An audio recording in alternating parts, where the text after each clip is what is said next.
नमस्कार जय जगन्नाथ केमी अच्छा सांग मैंने स्वागत होची मो चैनल आपके फेस वीडियो रे। आज है मंगलवार फास्ट बुकिंगटा मुझे छाड़ी आप मंचेश्वर आउ वर्षा काचुची प्रबल से सब जना पड़ी आज बुकिंग हम तो फास्ट बुकिंगटा 125 माने 122 देखी मत मिलला 115 मंचेश्वर छाड़ी आपंकर जो साई एक्सपोर्ट रे आउ जाऊे आउ गोटे बाजिला जे 283 देखी पिकअप आप 3 किलोमीटर जेहेतु वर्षा होची आज जो बुकिंग ना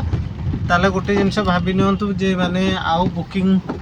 आग भाया हेनी जे आम सीना भावुचे जे बुकिंग नहीं ऑफ सीजन चली आउ पूजा भी आसला 10-12 दिन में बुकिंग स्टार्ट हो ठीक ठाक। तो आज जेहेतु ऑफिस टाइम वर्षा होची माने बुकिंग हवा थय आउ आज भी बुकिंग कम है ताने भाभी नियंतु गाड़ी अधिका है से सकाशे बुकिंग कमुचे आम कहीं जापारू जे बुकिंग सडन एत कमिला कहीं बहुत भाई मैंने कहते गाड़ी बहुत है से सकाशे बुकिंग बाजुनी हेल्ले एक्चुअली रिजन कौन जना पड़ूनी बाइक माने गाड़ी अधिका है ना बुकिंग बहुत स्लो है। तो गोटे जिनस आज पूरा परफेक्टली जना पड़ो कहीं वर्षा है मैंने आपंकर ऑफिशियली टाइम लोक कहीं जापर जो मैंने बाइक स्कूटी जाती से भी आपंकर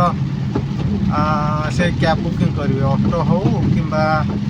कैब हो दुईटार बुकिंग करेंगे लिमिटेड रहा भी डिमांडिंग बढ़ो जोन पड़ो हेल्ले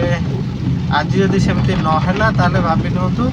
जे गाड़ी बहुत है जिते डिमांड है भी आपंकर गाड़ी सफिशिएंट रोचे। तो फास्ट बुकिंग तो कंप्लीट कली सेकेंड बुकिंगटा 283 मैं जोन पड़ी देखो पिकअप टे डिस्टेंस अच्छी एमती जोन पड़े पिकअप टे डिस्टेंस हुए आपंकर जीव कस्टमर से जो आमर आचार्य सैनिक स्कूल आखपाखे आउ कौन तो देखी 283 मैक्सीम हम बोधे 6-7 किलोमीटर। तो कस्टमर कॉल कॉल उठाऊ ना पुणी डिस्टेंस देखा ना पहुँचू का कैनसल करदे तो देखा थोड़े कॉल करी से फोन जो उठेला तो ठीक अच्छे ना बसिक रही नहीं फालतू टाइम मुझे जी 3 किलोमीटर 3.5 किलोमीटर अधारू कैनसल करदे।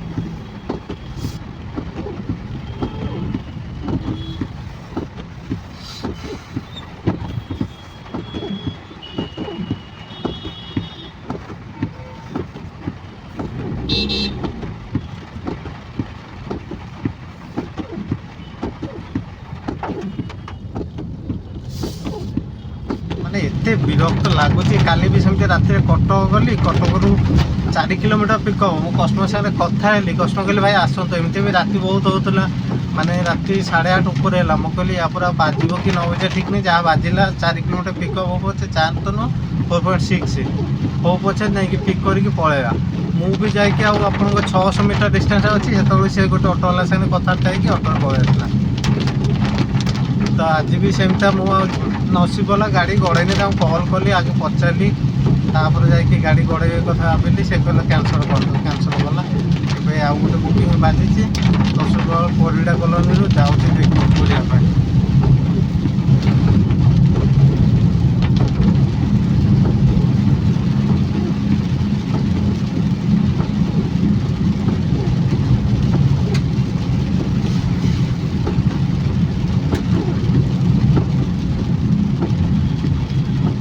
बुकिंग अच्छे ठीक ठाक जेहेतु ऑफिशियल टाइम टारे वर्षा पकाउची से हिसाब से आपंकर बुकिंग बाजुचे गोटे पर गोटे हेल्ले पिकअप टी लंग एमती भी तो आप जो जोन पड़े मैंने पिकअप सदा बेले आप 2 किलोमीटर 3 किलोमीटर ऊपर ओलारे तो नॉर्मली 3 किलोमीटर पिकअप करते पिला। तो ये किसी नहीं जेहेतु जोन पड़ी गोटे तथापि 2-4टा बुकिंग बाजी बाछी बाछी एक्सेप्ट करहब हेल्ले सेमती बाछी बाछी एक्सेप्ट कला बेलू आपंकर पूरा ये जो एक्सेप्टनेस पूरा डाउन हो कहीं सब कन्फर्म बुकिंग 2-4टा बुकिंग आसो आप एक्सेप्ट करेंगे एक्सेप्ट करेंगे तो तादर असुविधा मो कस्टमर आसला बर्तमान सत्यनगर रूपा अपार्टमेंट रे आगे रखी दिंतु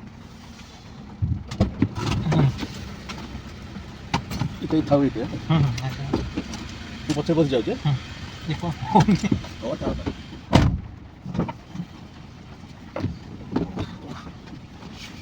केत समय ट्राए कलानी गाड़ी पे नहीं नहीं मुझे ट्राए सांगे सांगे ही गला तुम तो लेट थिला 10 मिनट 64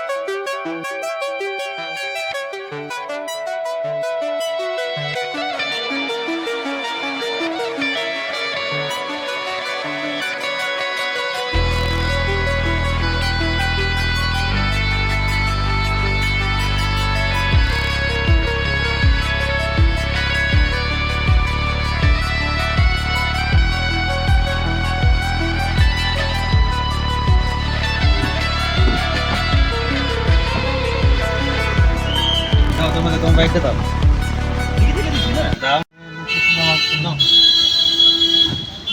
मैंने OTP ले लीजिए बोलिए 1280 1280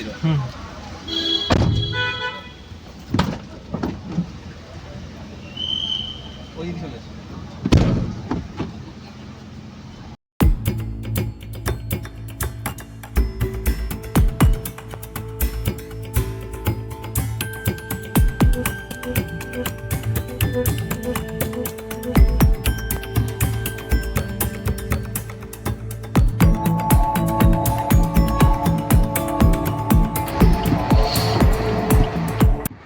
ବର୍ଷାରେ ଓଦା ହେଇକି ଆସୁଛନ୍ତି ଦେଖୁନ କଷ୍ଟମର କ'ଣ କରିବି ତା ଭିତରେ ପୁରେଇ ହେବନି ଗାଡ଼ି ବୁକିଂ ଗୋଟେ ପରେ ଗୋଟେ ବାଜି ଚାଲିଛି ହେଲେ ସବୁ ସେଇ ବର୍ଷା ପଠେଇବି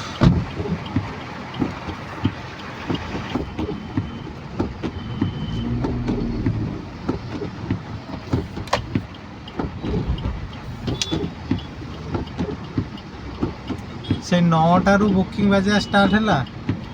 8:30 9ରୁ ଏବେ ଯାଇକି ବନ୍ଦ ହେଲା ଏବେ ବି ଜୋନ୍ ଅଛି ହେଲେ ବାଜୁନି କାହିଁକି ଆଣେ ଦେଖିବା ପାସପୋର୍ଟ ଅଫିସରେ ଛାଡ଼ିଲି ଆଉ ନେକ୍ସଟ ବୁକିଂ ପାଇଁ ୱେଟ୍ ଆଉ ହଁ ଆଜି ଅଛି ବୁକିଂ ଅଛି ଜୋନ୍ ଚାରିଆଡ଼େ ଅଛି ଦେଖିବା କେତେବେଳେ ବାଜୁଛି ବେଶୀ ଯେହେତୁ ଜୋନ୍ ଅଛି ଚାରିଆଡ଼େ ଯିବାନି ଅଲଗା କେଉଁଠି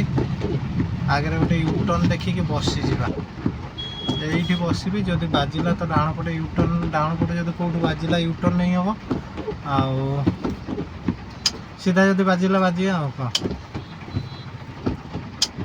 ଝଡ଼ ସଇଲା ଆମ୍ବ ଗୋଟେଇବା ବି ସଇଲା ଯିଏ ଯେତିକି ପାଇଲେ ଗୋଟେଇ ପାଇଲେ ଆଉ କ'ଣ ସେଇ 9ଟାରୁ ଯେଉଁ ବର୍ଷା ହେଲା 8:30 9ଟାରୁ ତାପରେ ବୁକିଂ ତ କଣ୍ଟିନ୍ୟୁ ବାଜି ଚାଲିଲା 11ଟା 11:30 ଯାଏଁ ଠିକ୍ଠାକ୍ ବାଜିଲା ଏବେ ଆଉ କେଉଁଠି ବି ଜୋନ୍ ନାହିଁ 11:30 ପରେ ପ୍ରାୟ ଅଧଘଣ୍ଟା ଖଣ୍ଡେ ବସିଲା ପରେ ମୋର ଗୋଟେ ବାଜିଥିଲା ଆପଣଙ୍କର ନେଇକି ଆସିଲି କେଉଁଠି ସୁନ୍ଦରପଦା ରୋଡ଼ ଜଟଣୀ ସୁନ୍ଦରପଦା ରୋଡ଼ରୁ ନେଇକି ଆସି ଛାଡ଼ିଲି ଆପଣଙ୍କର ଜାବିୟରରେ ଏବେ ପ୍ରାୟ ଘଣ୍ଟାଟେ ହେଲାଣି ବସିଛି ଗାଡ଼ି କଥା ଯଦି କହିବା ଗାଡ଼ି ଆଗରେ ଆହୁରି ଅଛି 2-4ଟା ଅଟୋ ତ ଅଛି 5-6ଟା ମାନେ ଜାବିୟର ଏଇ ଜାବିୟର ଇନଷ୍ଟିଚ୍ୟୁଟ୍ ଗେଟ୍ଟା ସେଇ ଆପଣଙ୍କ ଆଗରେ ଆଉ ଏପଟେ ଦେଖୁନ ଗାଡ଼ି ସବୁ ରଖାହେଇଛି ସବୁ ଯେ ପ୍ରାଇଭେଟ୍ ଗାଡ଼ି ସେ ନୁହଁ 3-4ଟା ଆପଣଙ୍କର ଟ୍ୟାକ୍ସି କ୍ୟାବ୍ ଅଛି ଆଉ ଛକ ରହିଲାଣି ମୋ ପଛପଟେ ଏପଟେ ଚାଲି ଆସେ ଆଉ କ'ଣ ବସିଛି ତ ଏବେ ଯଦି ଘର ପାଖାପାଖି ଥାଆନ୍ତି ତ ପଳେଇଥାନ୍ତେ ଘରେ ଖାଇବାକୁ ଠିକ୍ ଟାଇମ୍ରେ ମୁଁ ଆଉ ଜାଣିପାରିଲିନି ଜୋନ୍ ଟୋଟାଲି ପଳେଇଛି ବୋଲିକି ଆଉ ତା ଛଡ଼ା ବୁକିଂ ମାନେ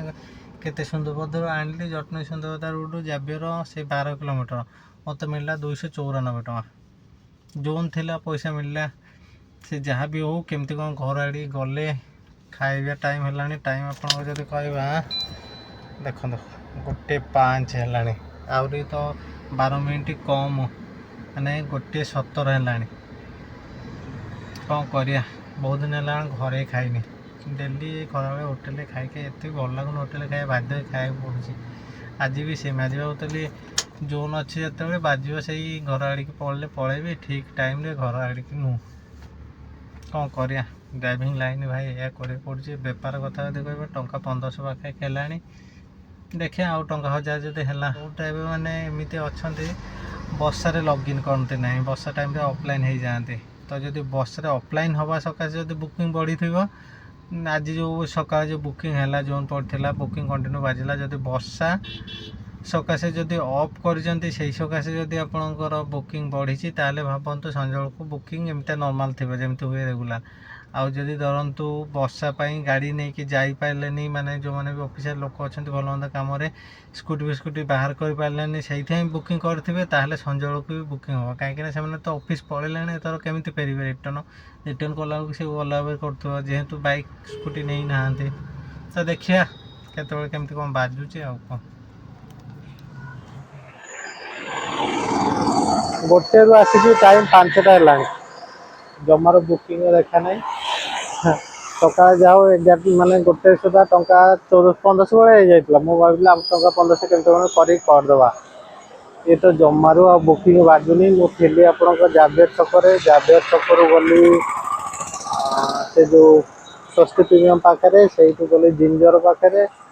ତାପରେ ଆସିକି ଆପୋଲୋ ହସ୍ପିଟାଲ ପାଖରେ ସେଇଠି ଖାଇଲି, ସେଇଠି ରହିଲି ଘଣ୍ଟାଟାଏ। ତାପରେ ଏବେ ଆସିକି ଆପଣଙ୍କର ଏଇ ଯେଉଁ ମାନେ ସିଆଡ଼େ ଗଲେ ଆପଣଙ୍କ ନାଲକୋ ଛକ, ଆଉ ଏପଟେ ଆପଣ ସୈନିକ ସ୍କୁଲ ପ୍ରେସ୍ ଛକ। ଆଉ କ'ଣ ଆଉ ଲାଗୁନି ଆଉ ବେପାର ହେଲା ଭଳିଆ। ଦେଖେ ସଞ୍ଜ 6ଟା ତ ମାନେ 5 ହେଲାଣି, ଆଉ କେତେ ସମୟ, ଆଉ 2-3 ଘଣ୍ଟା ଯାହା କାମ କରିବା। ଟାର୍ଗେଟ କ'ଣ ଥିଲା କ'ଣ ହେଇଗଲା, ମାନେ ଟିକେ ଦେଖେଇକି ଲୋଭ ଦେଖେଇକି ବନ୍ଦ କରିଦେଲା ଆଉ କ'ଣ। ଏବେ ଯାଇକି ବାଜିଲା ଟାଇମ୍ ଆପଣଙ୍କର 5ଟା 20, ମାନେ ଗୋଟିଏ ସେଇ 1:10-15 ହେଇଥିବ କି 20 ହେଇଥିବ, ସେତେବେଳକୁ ଲାଷ୍ଟ ବୁକିଂ ଛାଡ଼ିଥିଲି। ଏବେ ଯାଇକି ବାଜିଲା ଆପଣଙ୍କର ସେ ଯେଉଁ ନ୍ୟୁ ଗଭର୍ଣ୍ଣମେଣ୍ଟ କଲୋନୀରୁ ନେଇକି ଯିବି ବେହେରାସାହି ମାନେ ସେ ଦେଖେଇଛି ଆପଣଙ୍କର ସେ ଯେଉଁ କଳିଙ୍ଗ ଷ୍ଟାଡିୟମ୍ ଗେଟ୍ ପାଖାପାଖି କେଉଁଠି, ସେ ସବୁ ବେହେରାସାହି ଦେଖାଏ। ତ ଯାଉଛି ପିକଅପ୍ କରିବାକୁ।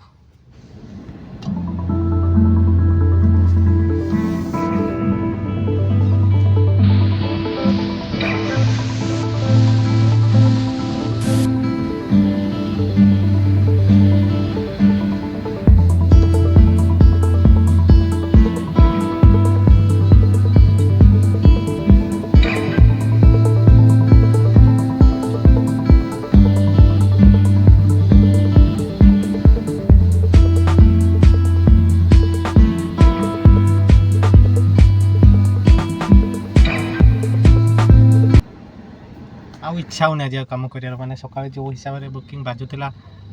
ଆଉ ତାପରେ ମୁଁ ଭାବିଥିଲି ସେ ଗୋଟେ ସୁଦ୍ଧା ଟଙ୍କା 1,500 ହେଇଗଲା। ତାପରେ ଯାଇକି ଆଉ ଟାର୍ଗେଟ ଆଉ 1,500 ଭାବି ଦେଇଥିଲି ମୁଁ। ଯାହା ହଉ ସେମାନେ 1,500 ହେଇଥିଲା, ମାନେ ଆଉ 3ଟା 4ଟା ସୁଦ୍ଧା ଯଦି ଆଉ 500-600 ହେଇଯାଇଥାନ୍ତା, ତାହେଲେ ଆଉ ରାତି କେମିତି କ'ଣ ଭିଡ଼ାଭିଡ଼ି କରି କରିଦେଇଥାନ୍ତେ। ହେଲେ ତ ଜମାରୁ ଆଉ ବାଜୁନି, ଆଉ କ'ଣ କରିବା। ସେଇଠୁ ମାନେ 1:15 ତାପରେ ଆଉ 280 ଟଙ୍କା ହେଲା। ମାନେ ଏବେ ଟାଇମ୍ ହେଲାଣି ଆପଣଙ୍କର 7:03 ଦେଖନ୍ତୁ।